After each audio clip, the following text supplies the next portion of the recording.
Amory Thomas had spent years chasing criminals, dismantling networks of corruption, and standing toe-to-toe with some of the most ruthless offenders imaginable. But nothing, prepared him for what he saw when he turned onto his street. His breath caught, his fingers tightening around the steering wheel as his brain struggled to process the impossible.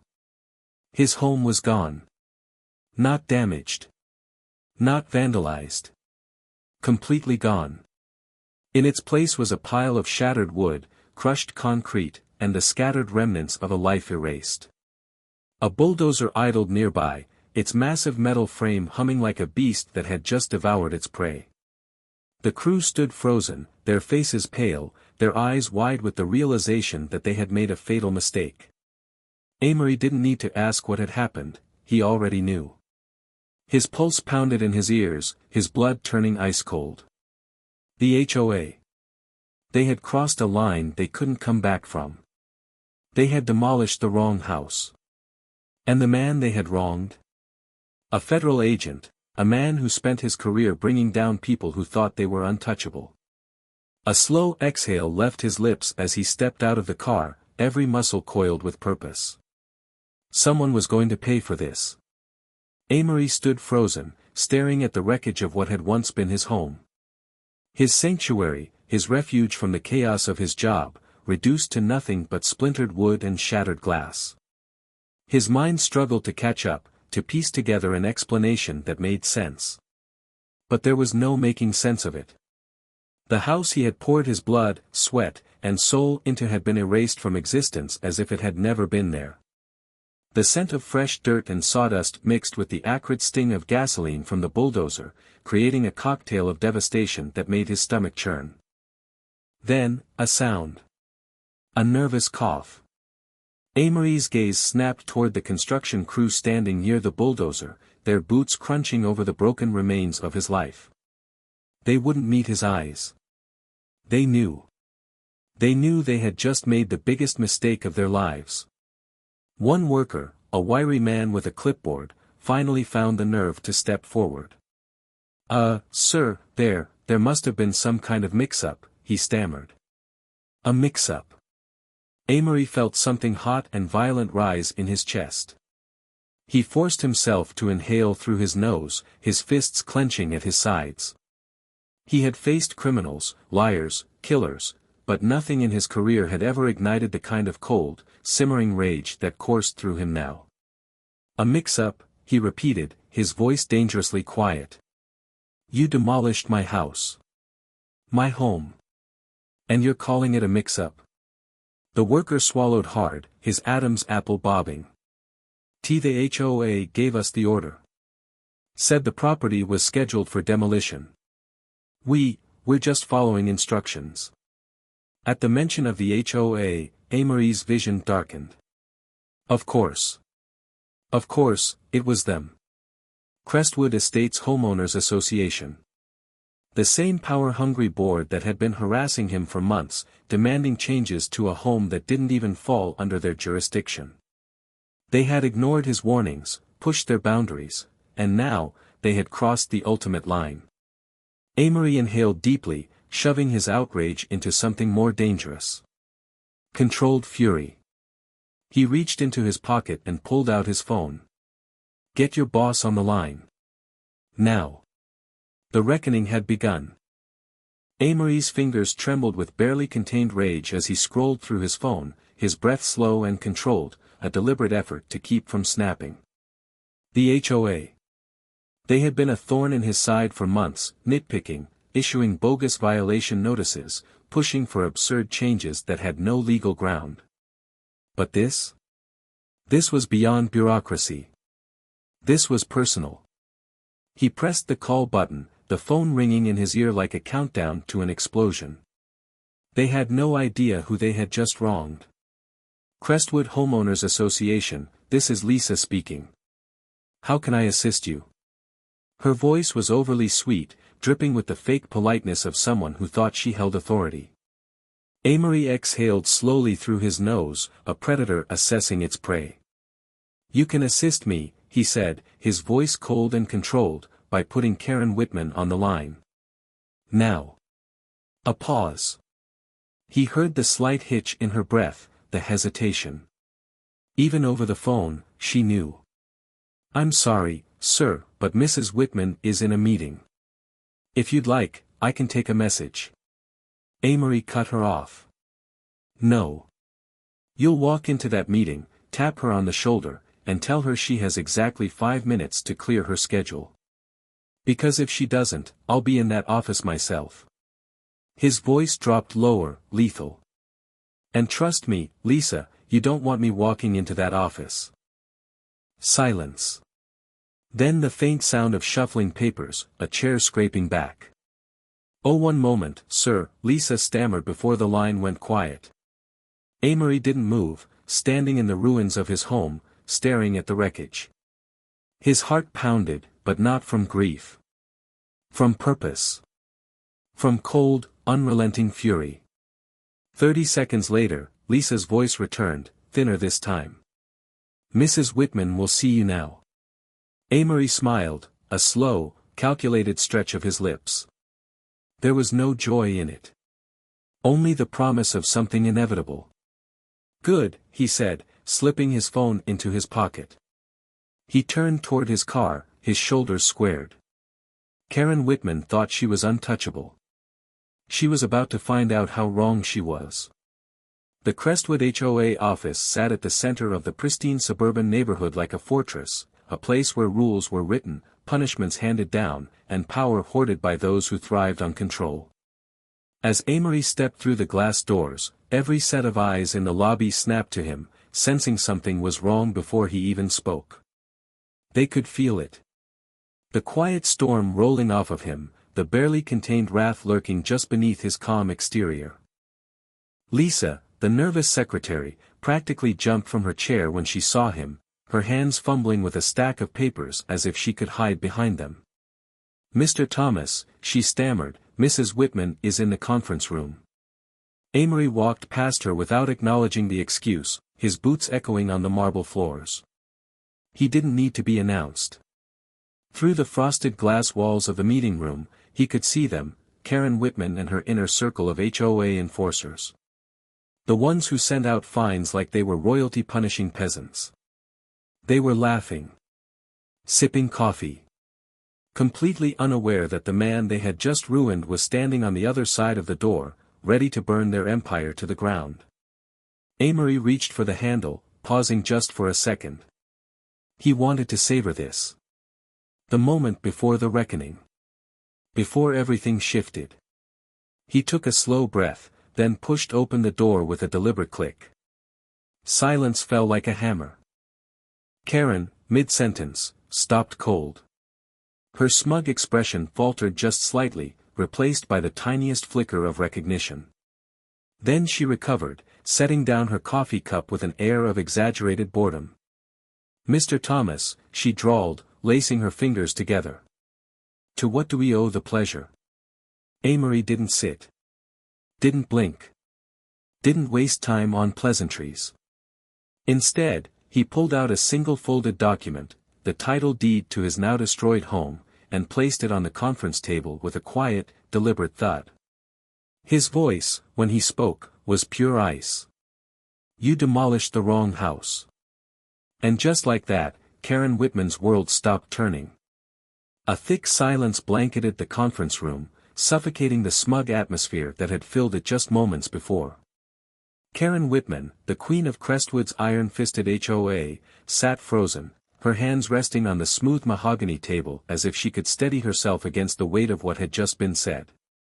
The board members exchanged uneasy glances, their confidence unraveling as they realized the man standing before them wasn't just another homeowner with a petty complaint, he was the embodiment of a storm they never saw coming.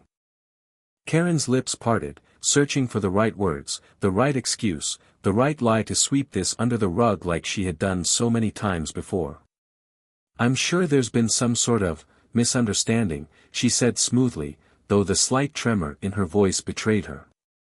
The demolition was scheduled for a property that was non-compliant, a hazard to the community. Amory didn't move, his steel blue gaze locked onto hers, unblinking, unwavering, unforgiving. That hazard was my home, he said, voice low and edged with something dangerous. My legally owned, fully compliant, tax-paid, mortgage-free home. Karen's fingers twitched, eyes darting toward her enforcers as if one of them might save her. But no one spoke. No one breathed.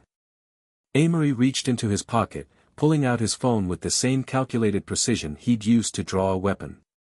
With a tap, the screen lit up, showing an official email, one sent from the HOA's office, signed by Karen herself. He turned it toward her, his expression unreadable.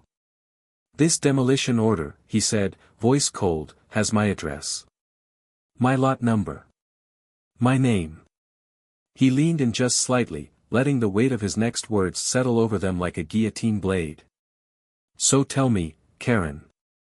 What kind of misunderstanding is this? For the first time since he'd entered the room, Karen had no answer. Her power, the authority she had wielded like a sword, was slipping through her fingers. And she knew it. Amory had spent years dismantling criminal enterprises, exposing those who thought they were untouchable. He knew power didn't come from titles or rules, it came from knowing the truth and wielding it like a blade. And now, standing in the heart of Crestwood's corrupt empire, he was about to cut through its foundation. The weight of the metal lockbox he had uncovered from the rubble of his home sat in his hands like a time bomb. Inside were documents, deeds, financial records, secret HOA transaction ledgers, all laced with Karen Whitman's signature. But the real dagger?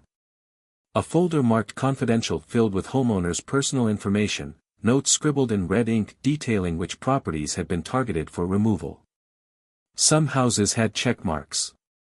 Others had a single, haunting red X. Amory clenched his jaw. This wasn't just about a corrupt HOA president wielding fines like weapons, this was a coordinated effort to erase people from their own homes.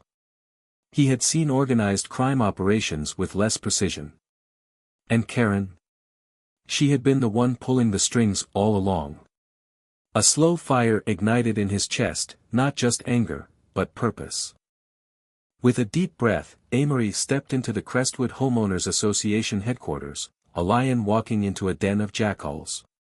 Karen was waiting for him, perched behind her oversized desk, still clinging to whatever scraps of power she had left. You again, she sneered, though her voice held a brittle edge. Amory dropped the lockbox onto her desk with a dull thunk, making her flinch. He didn't say a word. He didn't have to. The documents spilling out spoke louder than anything he could have prepared.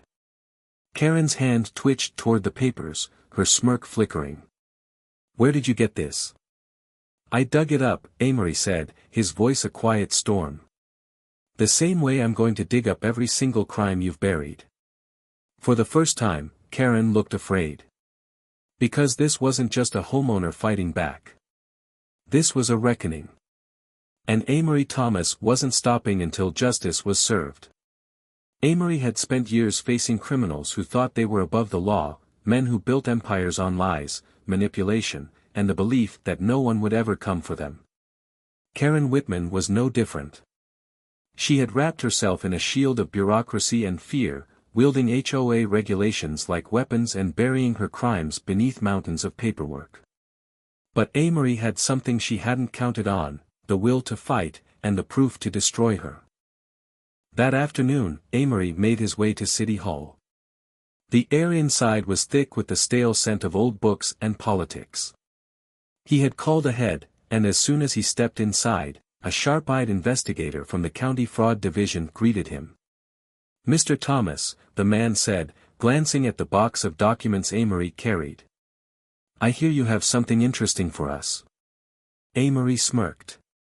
More than interesting. I have everything.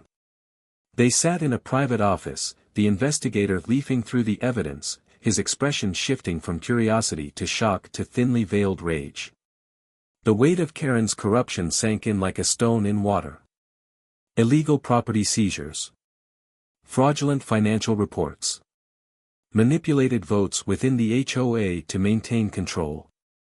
And worst of all, ties to missing persons cases.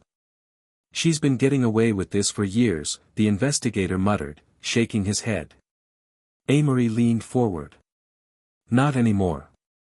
Within the hour, officials from multiple departments, county fraud, zoning enforcement, and even the state's housing authority, were reviewing the case.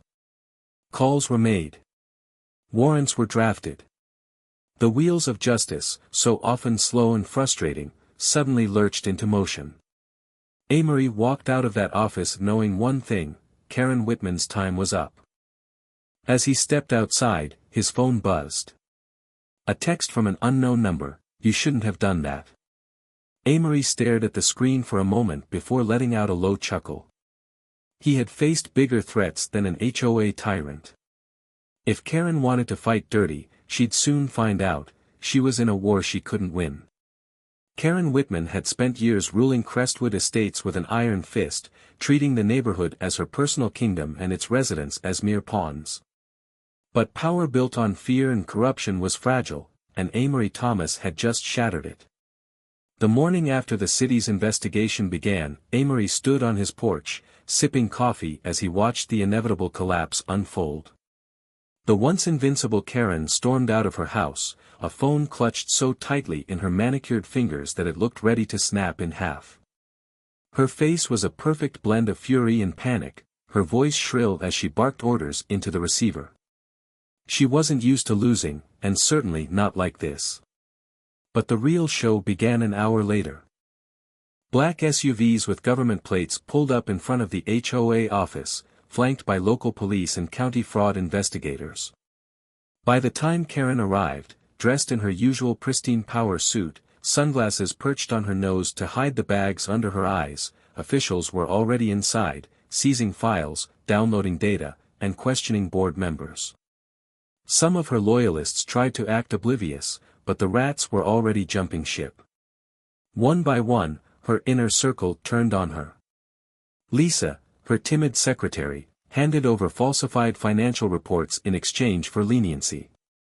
Another board member, visibly sweating, admitted to signing off on fraudulent fines and fabricated code violations. One man even broke down completely, nearly sobbing as he revealed how Karen had threatened homeowners into selling their properties for far below market value. And then, the moment Amory had been waiting for, the walk of shame. Karen emerged from the HOA office in handcuffs, her wrists bound just as tightly as the rules she had used to strangle the neighborhood. Reporters who had caught wind of the scandal crowded the scene, cameras flashing, mics shoved forward to capture the downfall of a dictator. As she was placed into the back of a waiting squad car, her furious gaze locked onto Amory. "You did this," she spat, voice trembling with rage. Amory smiled, taking another sip of his coffee. "No, Karen. You did this to yourself." As the police convoy carrying Karen Whitman disappeared down the street, the neighborhood seemed to collectively exhale. A strange, heavy silence settled over Crestwood Estates, the kind of silence that follows the fall of a tyrant. But Amory Thomas knew the fight wasn't over. Not yet. Karen's arrest was just the beginning. The city's housing authority, the IRS, and the state attorney general's office were all involved now, peeling back the layers of her corruption like a rotten onion. And what they found was worse than anyone had imagined. Within days, reports flooded in. Karen had embezzled thousands from HOA fees, redirected community funds to her personal accounts, and orchestrated fraudulent property seizures under the guise of neighborhood improvement. She had buried people in bogus fines, threatened homeowners into selling their properties for pennies on the dollar, and then flipped the stolen houses for massive profits, all under the HOA's name. But the real bombshell? The missing homeowners. The files Amory had uncovered beneath the rubble of his demolished house told a darker story, one of manipulation, coercion, and outright fraud. The red XS next to certain names weren't random. Those were the people Karen had driven out, some of whom had seemingly vanished after being forced to sell. Investigators dug deeper, tracking down families who had left town under duress. Many had been intimidated, legally bullied, or even harassed into fleeing. Some of them had filed complaints, but the paperwork had mysteriously disappeared, buried by Karen's connections in local government. But now, she had no connections left. The more they uncovered, the more her empire crumbled. The HOA board, desperate to distance themselves, threw her under the bus. One by one, they resigned, handing over bank statements, meeting recordings, and internal emails that painted a damning picture. By the end of the week, the HOA was dissolved.